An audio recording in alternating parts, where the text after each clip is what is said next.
നമസ്കാരം. എൻ്റെ പേര് doctor Doni Zachariah. Gastro oesophageal reflux disease കൊച്ചു പിള്ളേരിൽ വരുന്നത് വേറെ വേറെ രീതിയിലാണ്. കാര്യം സാധാരണ വലിയ ആൾക്കാർ കാണുന്ന പോലെ നെഞ്ചിരിച്ചിലോ അങ്ങനെ ഭക്ഷണം കഴിക്കാനുള്ള ബുദ്ധിമുട്ടിനോ അങ്ങനെയൊന്നും അല്ലായിരിക്കും പിള്ളേർ പറയുന്നത്. കൊച്ചു പിള്ളേർ ചിലപ്പോൾ പറയുന്നത് ചിലപ്പം ഇത് റീകഗ്നിറ്റേഷൻ എന്ന് പറഞ്ഞാൽ ഭക്ഷണം വായിലോട്ട് തിരിച്ച് കൊണ്ടുവരുന്നതാകാം, ഭക്ഷണം കഴിച്ച് കഴിഞ്ഞ് കിടന്നു കഴിഞ്ഞാൽ ഛർദ്ദിക്കുന്നതാകാം, ഭക്ഷണം കഴിച്ചിട്ട് ചുമയ്ക്കുന്നതാകാം, ചിലപ്പം പിള്ളേർ തൊണ്ടവേദന ഭക്ഷണം കഴിക്കാനുള്ള ബുദ്ധിമുട്ടായിട്ട് പറയാം, ചിലപ്പം ഛർദ്ദിക്കും, കുറച്ചൊന്ന് കഴിച്ച് കഴിഞ്ഞിട്ട് പെട്ടെന്ന് ഛർദ്ദിക്കും, എന്നിട്ട് കുറച്ച് കഴിയുമ്പോൾ ചിലപ്പോൾ അത് വിഴുങ്ങി പിന്നെ കുഴപ്പമില്ലാതെ പോകും. പിന്നെ രാത്രി കിടന്നു കഴിഞ്ഞാൽ ചിലപ്പോൾ ചില പിള്ളേർ രാത്രി ചുമച്ച് ഛർദ്ദിക്കുന്നത് വരാം.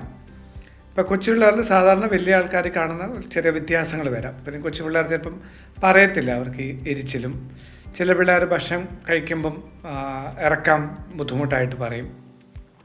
ചില പിള്ളേർ ഭക്ഷണം കഴിച്ചു കഴിഞ്ഞാൽ വയറ് വീർത്ത് വരുന്നു അങ്ങനെയൊക്കെ പറയും.